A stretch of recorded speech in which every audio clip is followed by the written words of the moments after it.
And on Monday, I'm going to have a meeting with my whole staff just to remind them the tornado is not an excuse anymore.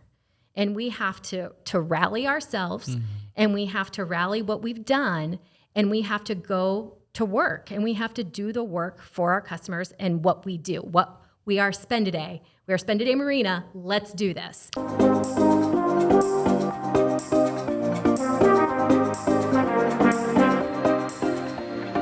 Welcome to the Small Nation Podcast, brought to you by CoverLink Insurance, where people are more important than policies. On this show, we unpack lessons from entrepreneurs, break down development strategies, and do deep dives on small town success. Our goal is to provide value to our listeners by hosting conversations that teach, inform, and inspire.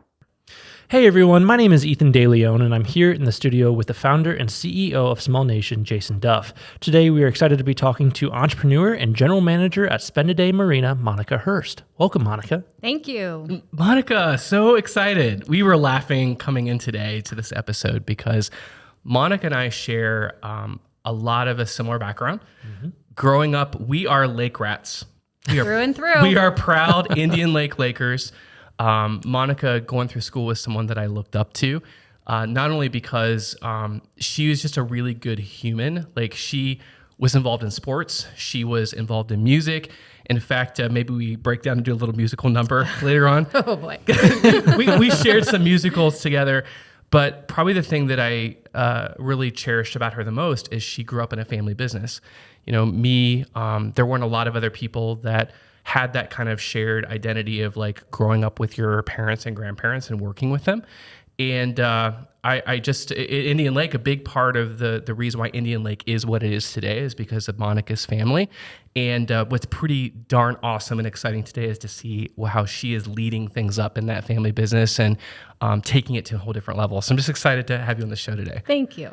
Yeah. Thank you. Well, can we talk a little bit about Spend A Day Marine, Indian Lake, Ohio? For people that maybe are new to Indian Lake, what does Indian Lake kind of mean to you, and where is Indian Lake, Ohio? So Indian Lake is, I think, representative of not just a place to go boating, not just a place that you vacation once a year, not just a place you grow up. It's a place that harbors all of this emotion and memory and feeling and excitement for generations. So, like for me, growing up, it was, I'm there with my family. I'm there helping other families experience what I lived day in and day out. And that was just this joy and connection and developing a love for the water and developing some family ties that you just don't have an opportunity to have in many of our day-to-day lives. So it kind of spans just more than a place. And about those experiences, so for those that are listening, Indian Lake is about 60 miles northwest of Columbus. It is 5,600 acres. Is that right? It's about 5,800 acres, depending on what the measurement is. Which document you're reading. It's an inland lake in Ohio, and it is surrounded by homes and restaurants. And it's a beautiful state park. It's one of the nicest state parks in Ohio. So a lot of people love to fish and spend time on boats. And it's an area that you can go away and recharge. And what's special about the connection with your family business is Spend A Day Marine has been around for a number of years. Can you tell us a little bit about how did Spend A Day get started? So my grandparents came to the Indian Lake area from the Lima area, and my grandpa wanted to be able to offer somebody the opportunity to get out on the water and experience, fishing, swimming with their families. So he started a rental facility in 1950. And that progressed into some small engine sales, that progressed into some boat sales, that progressed into moving the actual physical building that he started in to one of the locations that we currently are at now. It actually is our current service department, which is pretty cool. So that is how it began, and then it has evolved from there. Still, currently, we rent a fleet of about 20 boats, and it is one of my most favorite things to do in the summer is to work that side of the business. So it was your grandfather, Bill, and his wife, Marjorie. that took that risk to open the business in the 50s. And at the time, Indian Lake in the probably from the 20s to the late 60s, it was a destination as an amusement park. It had a roller coaster. It had dance pavilions. It had great, resorts around the water that you could stay overnight or stay for the week. And being able to have a marina that rented boats, especially motorized boats, had to be pretty big and innovative at the time. Absolutely. Yes. I remember at my grandfather's funeral, Reverend Ellington telling a story about his family coming to the lake and being able to experience the water. And they didn't have any money, but my grandpa made sure that they were able to get out on the water. And that's what it's about. Like, did it matter that they didn't have, $100 to throw at for a week, but they were able to figure out how to make it happen for his family. And that's important. Can you walk us through, for someone that maybe isn't familiar with a family business, because now you're into three generations, what do you think for your parents and you being the grandchild in that, what was that like? Kind of what's the day-to-day being in a family business like? So the day-to-day in a family business is it's all business. Everything you do revolves around the business at some level. That doesn't mean you don't participate in the other things, the extracurriculars, the school events, the volunteering, all of those other opportunities. You still do all those, but it all revolves around what is happening in the business in that day. And it means that you learn. As a child, many children don't get to hear the day-to-day, the struggles, the challenges, whether it be personnel, whether it be the economy, whether it be inventory, whether it be marketing. All of those different aspects that go into making the business run day-to-day are not often discussed at the family dinner table in all the families. So Jason and I are probably maybe lucky, I guess, that we were able to hear that and experience that and learn from that at a very young age. Yeah. Did you enjoy that experience, or was that kind of a turnoff for you? I did enjoy the experience. And, in my family now, my husband did not grow up in a family business. So we kind of have this conundrum sometimes about what we are going to talk about at the dinner table and what is, we'll call it quote unquote, quote appropriate conversation. Right. But now that my kids are 9 and 11 and they're asking questions about business, they're asking questions about how things work. And I look back and I'm like, that is a good thing. All of those lessons are good because, anytime you have the opportunity to teach and learn, it's always a good opportunity. When I got into a serious relationship with my partner, he would come to some of our Christmases and I would go to his Thanksgiving. And that was kind of the first year. Like, after we got through a few years, he's like, can I talk to you about something? I was like, sure. He's like, your holidays with your family is like a board meeting. And it was that realization, actually, that's all I know. I thought that was normal. Because it was a time that you would talk strategy, you would celebrate what was working. You could actually vent in a comfortable way of can you believe this is going on or this is happening?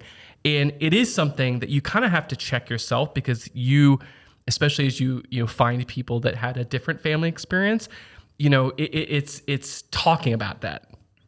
So I have to ask you for July 4th. A lot of families, are typically doing a cookout and they're celebrating the holiday and the fireworks. Oh. What is that like when you own a marina on a busy lake? In the marine industry, on a very busy destination lake in Ohio, the 4th of July is just one of your busiest days. Actually, it's not just a day because people celebrate the 4th of July for the week. They celebrate it for it's a multi-day event. Yeah. So we prepare for that holiday, not to plan our own cookouts. We plan how we're going to handle the influx of traffic and what we're going to do and what promotions we're going to run. Yeah. So the 4th of July, Memorial Day, Labor Day, all of those, they are not celebrated in the same fashion in the marine industry when you're on the water. There's stores that might be not on the water or, on a highway, and people are are traveling to the lake.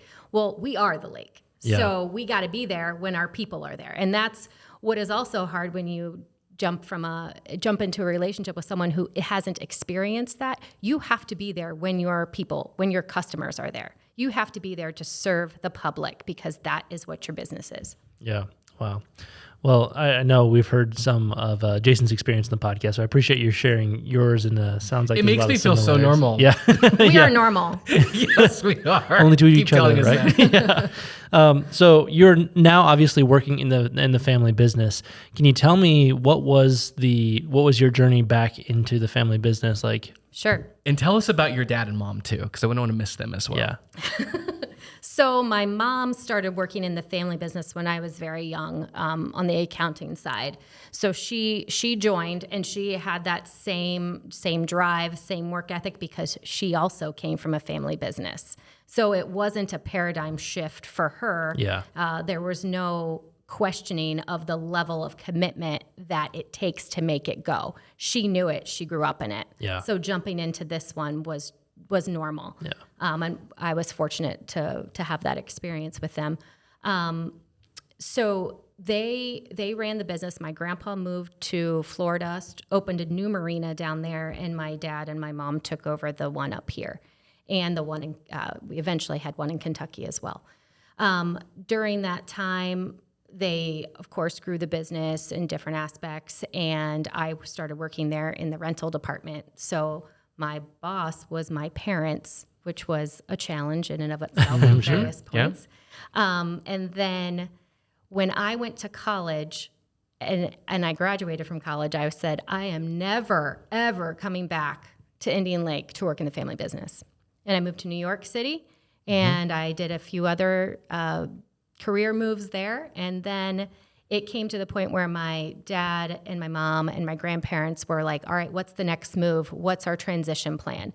And I thought, everything that I've done so far does not give me that feeling in my gut to know that I am doing the right thing. Am I influence other people's lives in a positive way? Right. What am I doing? And I was a pharmaceutical rep, and I was a rep for Rubbermaid. So kind of various sales jobs.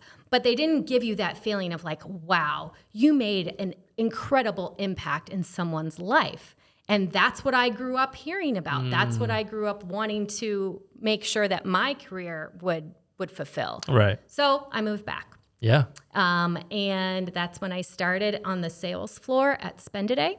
And, family business doesn't mean you just get tapped and you're like, oh, you're the manager. That's not how it is. Especially in your family's culture. Correct. And if I can just share a quick story. So one of the other things that the Reeds did for our community is they provided a lot of summer jobs, particularly to kids that are in high school and college.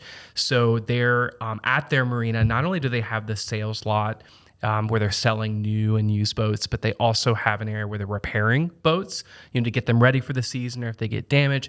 But then they have a gas dock. So to actually fuel up, you need gas.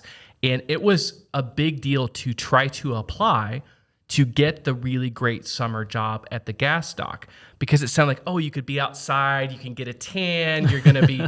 Well, that was until you had a chance to learn from Roseanne Reed and the process that Roseanne ran to make sure that gas dock ran very efficiently.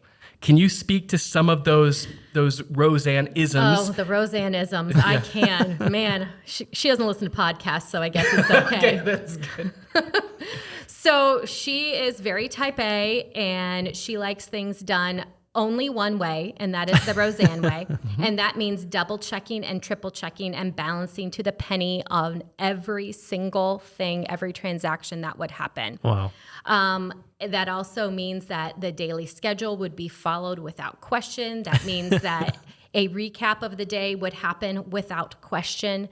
And it still is a very by the book process, no matter what it is that she's doing. She doesn't work at the marina anymore. They are retired, but everything in her life is a very by the book process. Yeah. And she has taken those lessons and taught my children that as well. They know it's Nana's way or no way at all.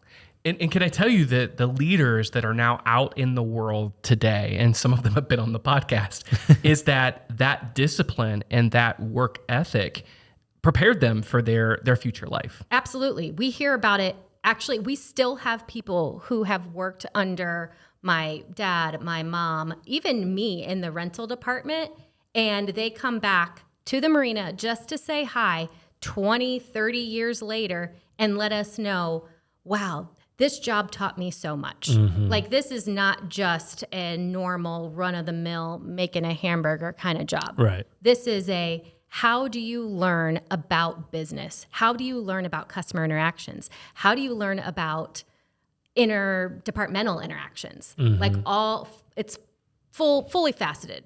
Yeah. It's professional development, and it probably helps Absolutely. people stick around longer. So you came back to sales. I did. And you're on the sales floor at Spend A Day Marina. What is your advice about how to learn to sell? Because it's one thing they don't teach at a college campus. It's not something you can easily pick up from a book. Like, how did you learn to sell, and do you have any tips around that? So that's a good question. I'm interviewing 2 salespeople right now. So, All right. so we are well vested in teaching people how to sell and making sure they have the thing. You know, you can teach people skills, but an element of sales is beyond that. An element of sales is that feeling that I got in my belly about doing something right for someone else's family. That's part of it as well. But listening and being a consistent voice for a customer with regards to follow-up and getting them the information that they need. If you listen to your customers and understand what they need, then you're going to be able to provide them the experience that they're looking for. And for us, it's not a transactional experience. It's not buying a boat, renting a boat, That's a servicing big purchase, boat. by the way. This is the second biggest purchase people make in their lives, Yeah. beside their homes. Wow. So it is, and it's purely discretionary income. So we don't have the luxury of, well, I need a car or I Right, need, they don't need a boat. It's the want.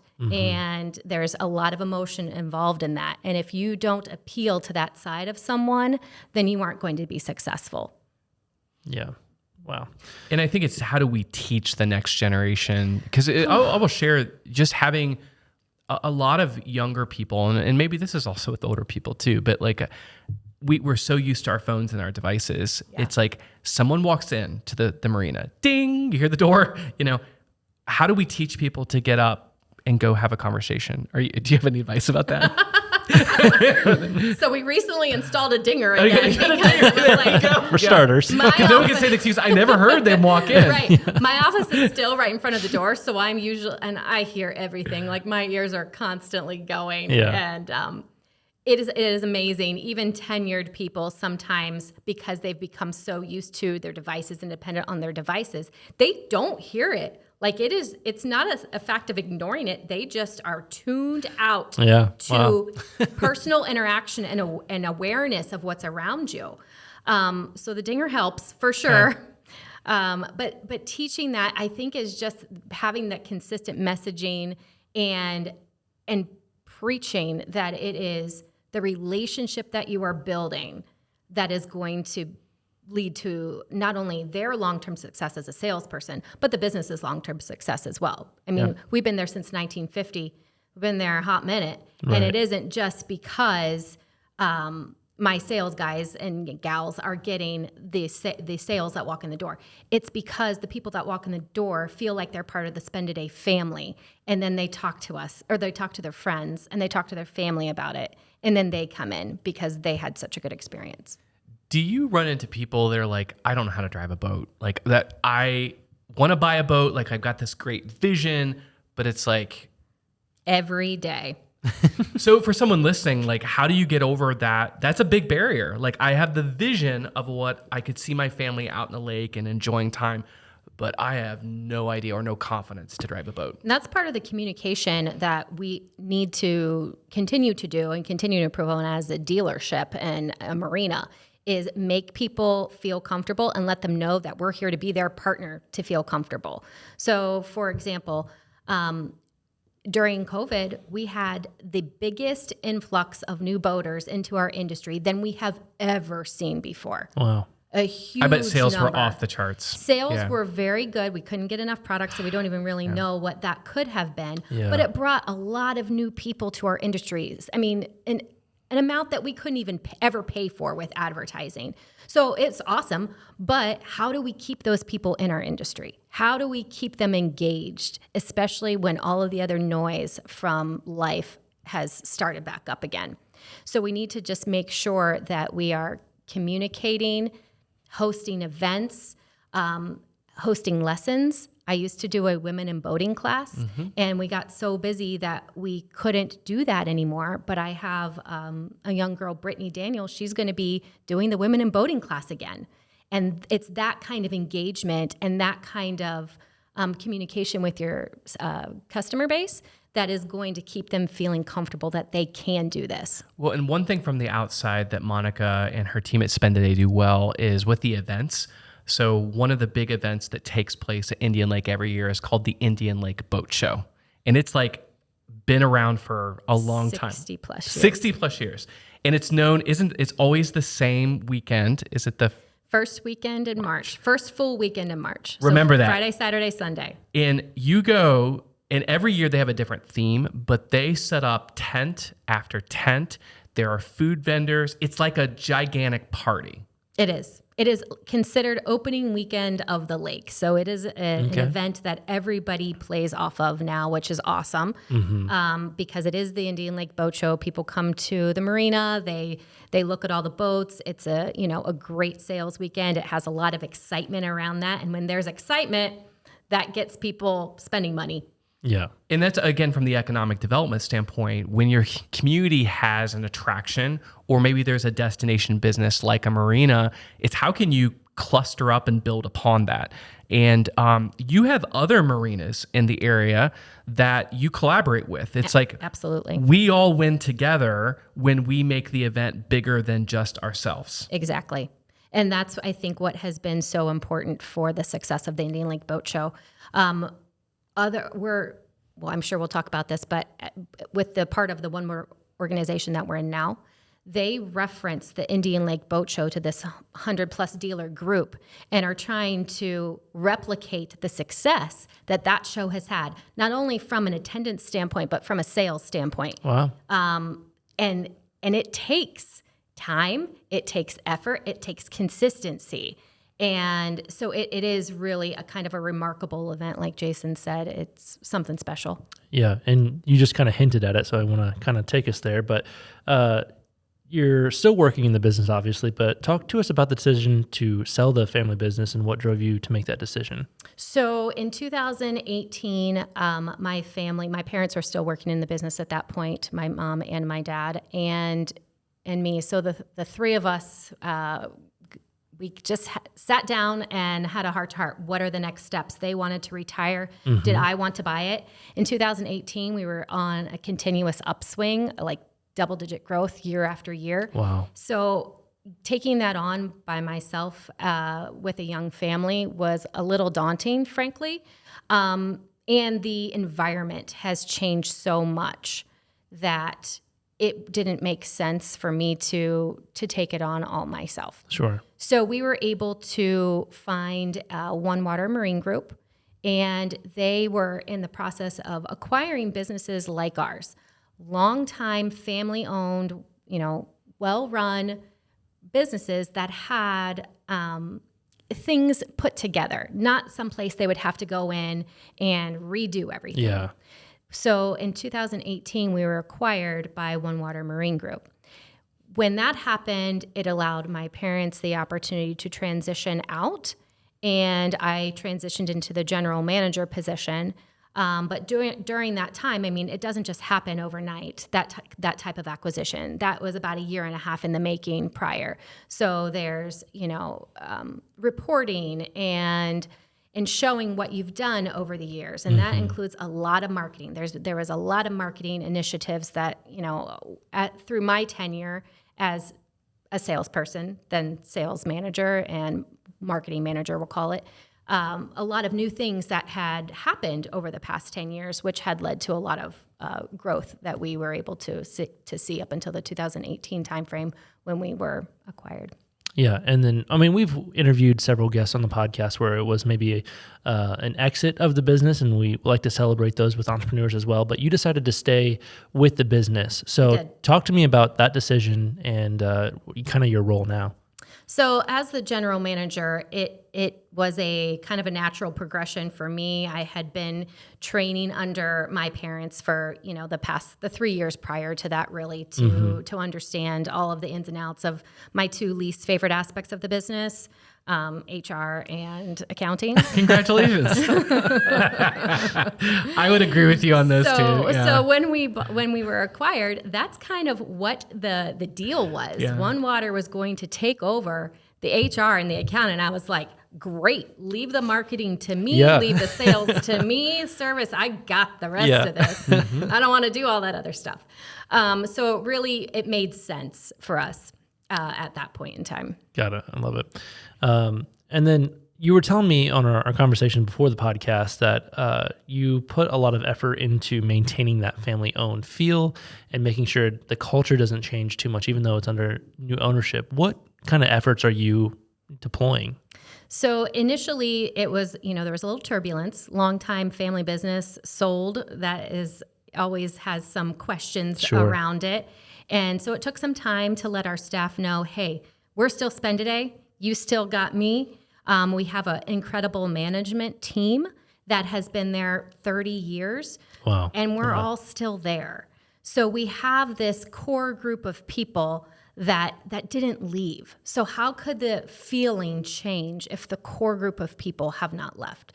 Yes, my parents retired, but they deserve that over and over again. Yeah, very much so. So it took first and foremost was getting the staff to understand that, hey, we're still here for you. We are still here. If you need something, we're still here to talk to. You don't have to call corporate for an HR question, that you could still go to me. Yeah. So that took some time, but I think we're in an incredible position with that right now. Like I said, we still have a lot of employees that are tenured, 30 years, 20 years, a lot of 10-year employees at this point as well. What do you find is your leadership style? How do you go about working and leading your organization? So my leadership style has changed. I have learned over the years because I had to. Yeah. I was I still am direct, but my approach has changed to a more empowering approach. When it was my parents and myself leading, we could count on the three of us, so we just did it. So if people had questions, okay, no problem, I'll do it, I'll take care of it for you. But as that changes and you have, at this point we have other people to report to, I want to continue to empower those team members to figure it out. How can I help you figure out? What kind of training do you need? Let me show you how I do this so you can learn how to do it next time. So I would probably say I was more of a micromanager before, and I would oversee everything and make sure everything was right. And now I'm trying to allow people the opportunity to learn. I see in different sizes organizations, like I think back to our family business, and it was very much like what Monica was describing with her parents, is that you kind of pick up, you find where the gaps are and you just make sure they get covered. You would wish that people could do more, but at the end of the day, before the shift is over, before the night's done, you just get it done. The other thing is the authoritative style used to be... That's a fair word. I mean, it really is. It's like, you Command will and be control. doing this or you will not be employed here. Yeah. And it's funny that, my mom, who's been a guest on the podcast, she had a business 25 plus years ago and then sold her business and has been out of the game, where she's now getting back into the game. And it's really funny watching those old styles. I'm like, yeah, Mom, she's like, well, everyone feels like I'm hurting their feelings. Oh, the feelings. You got to watch out for the feelings. And she's like, this is how I was taught. And so she's had to reset some of that. But Right. I like how you have described in the term that I had learned reading a book called Think and Grow Rich is speaking from your life's experience, which in that book, it's called speaking from Gestalt. And so instead of saying, well, this is what you should do, is it kind of speaking like what Monica was saying, well, from my experience, when I did this is how I did it.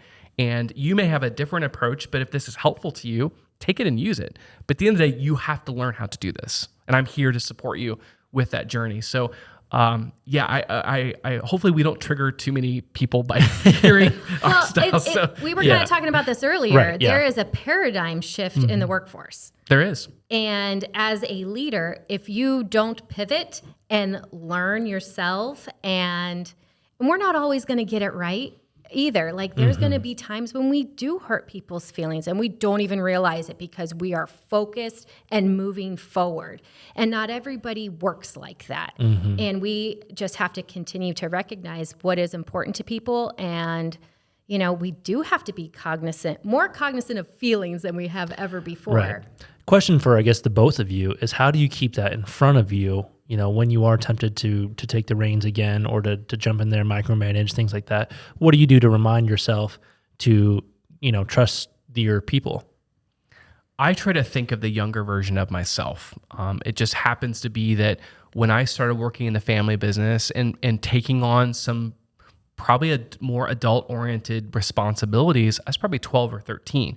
So as a professional, I am probably, you know, I'm 42 right now, but I'm probably closer to a 60-year-old in my life experience professionally. So I have to think about the lenses of who I'm interacting with and what kind of life experience they bring to the table. So there's two ways that I think people can learn lessons. You can either learn by listening or reading or hearing of a situation and accept that, or you have to go through it yourself. And some people just need to learn by doing. So I'm trying to be careful to not take away people's lessons. Yeah, it's a good thought. I don't want to say let them fail, but let them fail. We have to be able to see it, what's happening from our position, and let it happen and be okay with letting it happen. Knowing that, you know, we can recover. Exactly. As long as it's not something that is going to be extremely detrimental. But if it is a lesson like you're referring to, we have to be able to let it happen. I still struggle with that. Yeah. Well, you just want to fix it. Like you want to, but I think that's the journey is, and it forces the leader to self-reflect. And where I have really awesome surprises is, and maybe hurts my ego a little bit, is if I take myself out of the situation, it gets handled so much better than I would have handled it. I mean, that is a good point because I think about that often. All right, if I'm not here, are they going to be okay? Can I leave work for a day?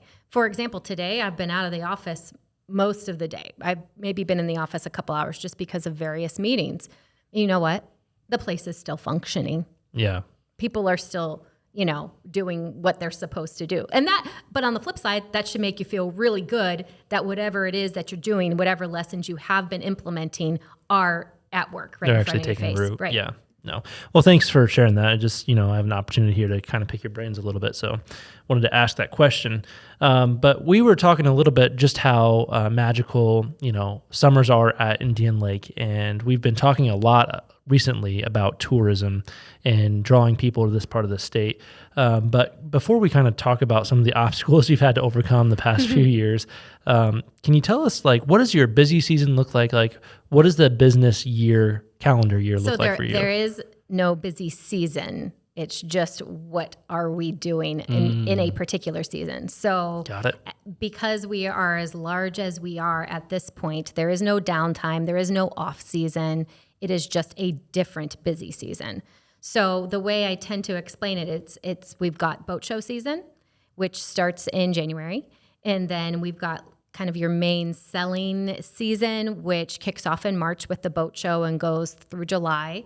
And then we all change hats and we go through winterization season, which is our service department's big push to get thousands of boats winterized and stored. And that takes everybody. So when you're in a small family business, everybody hangs up their sales hat and puts on the service hat. Wow. And while sometimes those hats are the same hat, it does require a little different skill set. So you might be going out picking up a boat while it's sleeting outside and 40 degrees, but that's what has to be done to make it happen.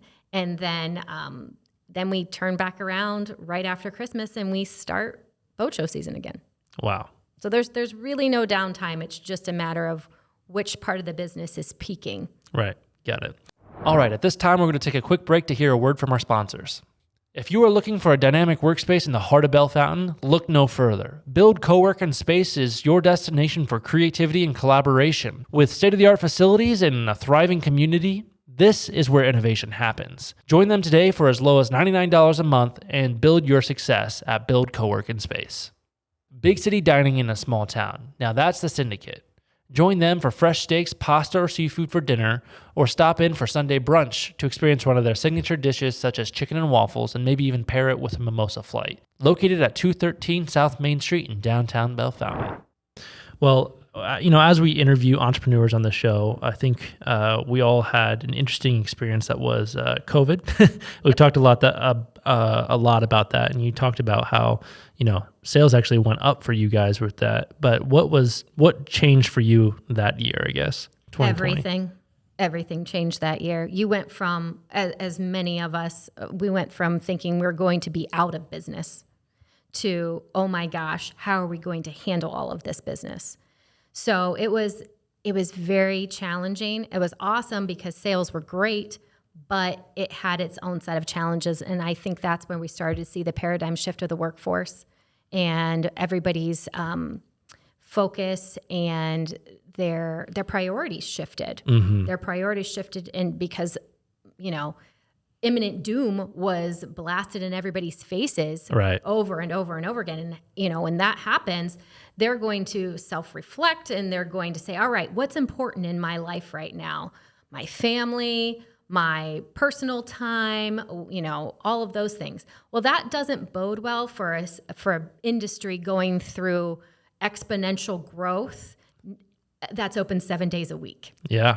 So it's really a business that cannot be from work from home or hybrid. Right. It is not a hybrid opportunity. Right. And it's not a Monday through Friday job either. It is a weekend focused business. So that part was challenging. That was kind of from the personnel side. And then of course from the supplier side, we had the inventory that we had, which was normal. We'll call it normal. And then all of a sudden it was nothing. My dad and I used to joke, wouldn't it be great to enter into September without any boats on the showroom floor and we wouldn't have, the floor plan costs and all that. Well, that literally happened. Wow. So careful what you ask for. Yeah, because that's not a good situation to be in either. Yeah. Wow. And COVID really, I don't want to spend too much time talking about this, but that was really just kind of the first of several controversies for Indian Lake. But tell me a little bit of our listeners more about the weed situation. Weeds, not a weed, but vegetation in the lake. Yeah, not the marijuana. Yeah. Thank you for clarifying. Yeah. So right after COVID, Indian Lake experienced an invasive weed species, and we were not prepared for it. And it took a lot of grassroots campaigns to get things moving in the right direction for treatment. That particular invasive weed was treated successfully over the past 2 years. So boating has been wonderful. The lake has been healthy, and but it took 2 years. Yeah. That's a lot of work with the state because, Indian Lake is a state park and they own the water. It wasn't like Spend A Day could just go out and treat it. Yeah. It's not like a group of local citizens could get together and go out and treat it. That was not a feasible option. So we had to work directly with the state. So between the local organizations and the state, the ODNR, they were able to get that invasive weed vegetation species under control. And this is something that a lot of other lakes around the Midwest and around the country are dealing with, but where it hit especially hard for us is like what Monica said, is that we were unprepared. And so you can see with the local economy, if people aren't driving their boat up or going out on their boat, they're not eating in the restaurants, They're not staying in the Airbnbs.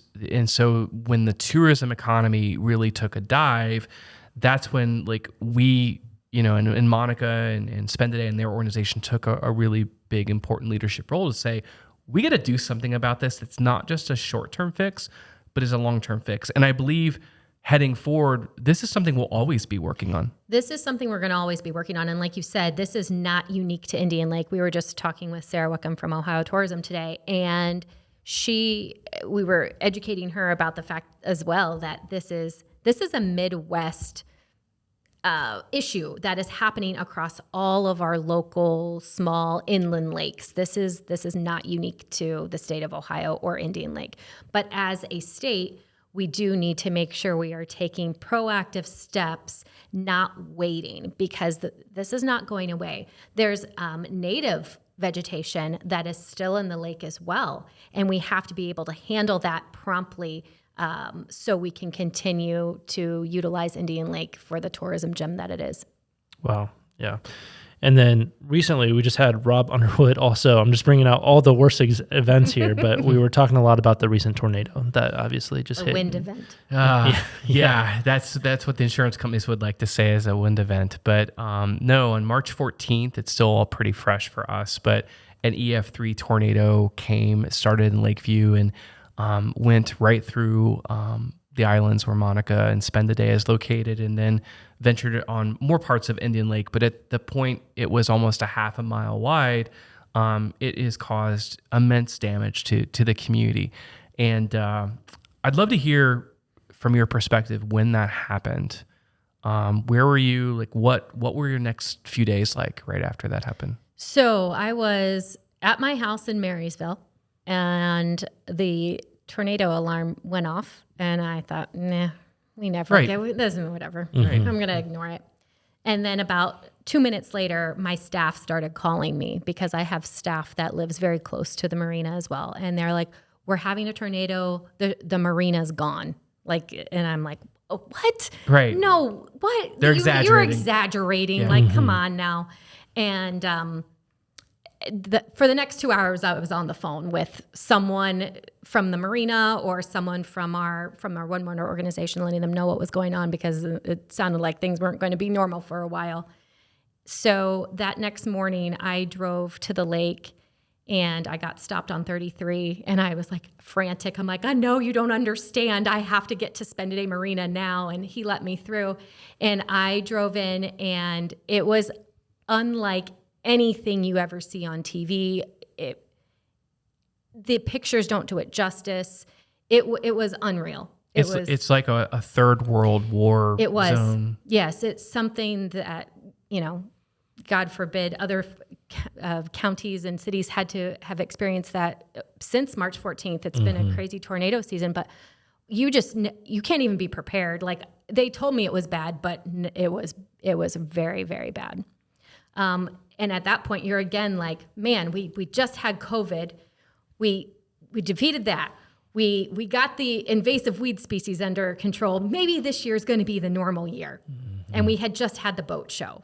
So the tornado was March 14th, and the boat show had just wrapped up. Mother on Nature March said, 3rd. "Hold my beer." Yeah, yeah. They're like, man, yeah. how many more things can you handle? Yeah, right. And it was at that point where you're just like, okay, you can't just stop and cry. I don't even think I shed a tear for weeks because it's you trauma. Can't. You got to keep going. You got to keep going. Yeah. And you have your entire team and your entire community looking at you. Wow. And you have to be strong. Absolutely. There's no other way. So every day I would have this enormous list of things to do, whether it be on Orchard Island, at Spend A Day, because we had to take care of what we needed to take care of. And then it was like, how can we help our neighbors? How can we help the community? And because every single facility that we have was damaged. My gas docks were knocked over. My rental apartment was, that building needs a new roof and new siding. Docks were ruined. My steel docks were all bent. All roofs were gone. So all of the boats were turned over in those docks. Our entire resort home community / mobile home park was gone. We had trailers flipped over, like mobile home park trailers flipped over on top of the marina. The service department we were right in the middle of it. So every single facility that we have was directly impacted. Yeah. Well, I'm obviously sorry that happened to you. That's okay. We're up and running. Right. Well, yeah. and just to comment on that, we're now, it feels like it's been many months. Right. But what happened is how the community came together, the law enforcement, the contractors, the number of dozers, the number of dump trucks, the volunteers, the amount of people, I don't think any of us were prepared of how people came together. And it just happened to be, and I look at Monica and there's many others that we all kind of went to school together. And what was amazing is you just knew Monica's back on the island. She's got it covered. I was over in Lakeview working with Brenda Moots, and let me say, I love her. We were all together. Yep. It's good old volunteer days in Key Club in high school. But like how everyone, there was this high level of trust. If you need something, tell me what you need. Be quick and specific about it.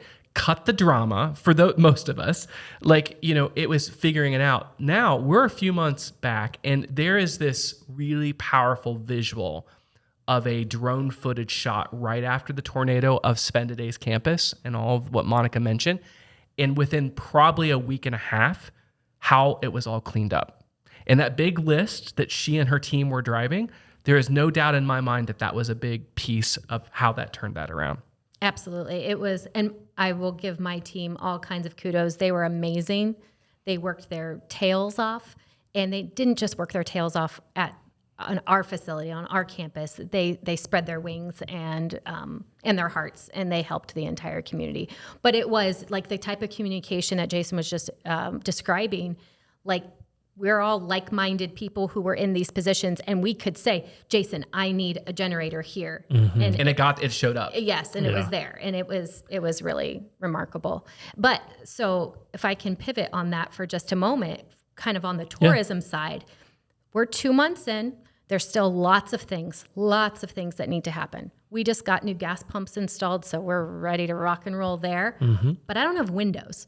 I have shrink wrap on my front windows with a big smiley face that says Indian Lake Strong. Am I going to get windows before our season starts with Memorial Day? Maybe. I don't know. I need a new roof, new siding. There's a million things. But you know what? It doesn't matter, because here we are, Indian Lake, entering our 2024 tourism season. And I don't want to say people don't care, because people aren't callous. They just don't think about it. We're not top of mind anymore. And on Monday, I'm going to have a meeting with my whole staff just to remind them the tornado is not an excuse anymore. And we have to rally ourselves, and we have to rally what we've done, and we have to go to work, and we have to do the work for our customers and what we do.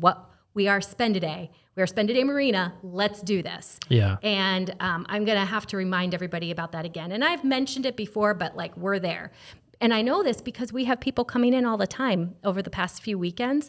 They're like, oh, it doesn't look like you got hit by the tornado that bad. I'm like, we don't have windows. Right. My ceiling is still falling down because the insurance hasn't approved anything yet. So, but people don't see that. They see that we're open, and they're so happy that we're there for them. Right. Because guess and what? that's what they need to see. That's what they need to see. Yeah. And their place with us as part of the Spend A Day family, they're ready to go. And they're just happy we're there. So we kind of have to pivot. We got a lot of work to do, but we kind of have to do it behind the scenes. Yeah. Wow. And that's really powerful. I think you're seeing the effects of, your being persistent to make sure you show up for your community. So that's really cool. You have anything else before I transition us here? Let's do it. All right, cool. Well, on a lighter-hearted note here. Well, these are the tough questions. Oh, no. Are these on the agenda? No, these are the ones that we withhold. No, I'm just going to move us into a fun segment called Rapid Fire Q&A. Ooh. I like that. So my first question to you, especially after all that, is how do you rest/recharge when needed? Oh, is that a thing? I do like to travel and read. Okay. Yeah. Do you have a favorite adult beverage? My favorite current adult beverage is a gin and tonic. Oh, I like that. Mm-hmm. That's a good suggestion. It's kind of like an old school adult beverage. Yeah, it is. It is. Okay. And just travel anywhere, or you have a favorite place? So I've to travel? always liked traveling internationally. that with kids, sometimes that becomes more difficult. But probably my favorite place is St. Martin. Okay. All Caribbean. right. Very cool. Yeah. Next question is favorite activity at or around the lake? Oh, favorite activity. I mean, it's boating. Boating. Be more specific. Do you like tubing? Do you just like just being out in the water? I like just being out in the water. Okay. My kids like to go tubing. I never want to actually drive the boat. I just want somebody to drive me around on the boat. Just soak up the sunshine. Yes. Awesome. And then if you weren't in your current career, what would you be doing? I would be a cosmetologist. Wow. She had that one ready to go. Hair, makeup, and nails are a certain thing that you'd want to focus on. Hair and makeup. I don't think I knew that about you. I know. I love that. I could see this. Just always intrigued you, or always? Always. Yeah, no, very cool. Most of our guests are like, oh, I honestly have no idea. You had that one ready to go. I get asked that. My kids have asked me that recently, so that's probably why. Did that ever come up earlier, like in when you were younger, like thinking about that? Absolutely. Okay. My mom was not all about that. No, so you like the polar opposite. Yeah. Oh, cool. Okay, cool. Well, a couple closing questions here for you. As the first one is, what is one professional development resource that was impactful for you along your professional journey?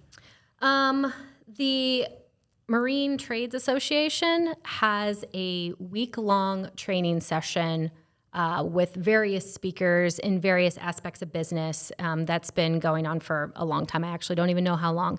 Once I started going to those, it was eye-opening because it was like, you're not the only marina. There's other marina owners like you and your family, and it was an amazing way to collaborate and learn together. So I think those have been the most impactful. Yeah, that's a really good one. I think a lot of times we talk about that entrepreneurship and owning your own business can be lonely, and especially in such a niche industry like that. So getting around other people that have the same experience. Are there many female executives in the marina industry? There are not a lot. I wondered. There are more than there used to be. I have seen, because I've been going to that meeting, it's called Dealer Week, for a number of years, and I have seen an increase in female attendance. Awesome. And in female ownership, actually, of the marinas. Great. That's awesome. Awesome. And the last one here is just where can people follow you and your business to keep up with the work that you're doing? Oh, that's a great question. So, of course, our Spend A Day website, spendaday.com. And then we have the Spend A Day Facebook page, and we have a Spend A Day Instagram page, and we also have a Spend A Day YouTube channel. All right. I'll have to check that out. I am hoping that with all the people and personalities, if you've not yet experienced Indian Lake, that someday we'll be a part of a reality television show. You know, we've talked about that many times. It would be so good. Spend A Day Marina, reality TV. Okay. I love that. Keep an eye out for that. Well, thank you for sharing today. It is, time does not slow down, it only speeds up. But the thing that, just in hearing your family story, it has been inspiring to me, and I've had a chance to know your grandparents and your parents and also with you. But we often talk about legacy a lot, and I think what your family has done has enriched the life of so many people at Indian Lake, mine too. And just seeing how you and your vision is so much larger and greater than what it began is pretty darn testament you guys are doing something right. So I think people that are listening today, if maybe you're a first generation family business owner or a second, or maybe you've thought about starting a small business, the rippling impacts that can have in teaching and preparing the next generation, making your community better, employing people, and then getting through a crisis and building back better. This is a great story and episode to follow. And if you want to come by a boat, find Monica and her team at Spend A Day Marina. Thanks, Jason. Thanks for coming on the show. Thank you. I appreciate it. Thanks for tuning in on this episode of the Small Nation Podcast. We hope that conversation proved valuable to you. And if you enjoyed it, be sure to share the episode and follow the show on Spotify, Apple Podcasts, or your favorite podcasting platform. You can also subscribe to the Small Nation YouTube channel if you prefer to watch your episodes. Follow Small Nation on social media, and we'll see you in the next episode.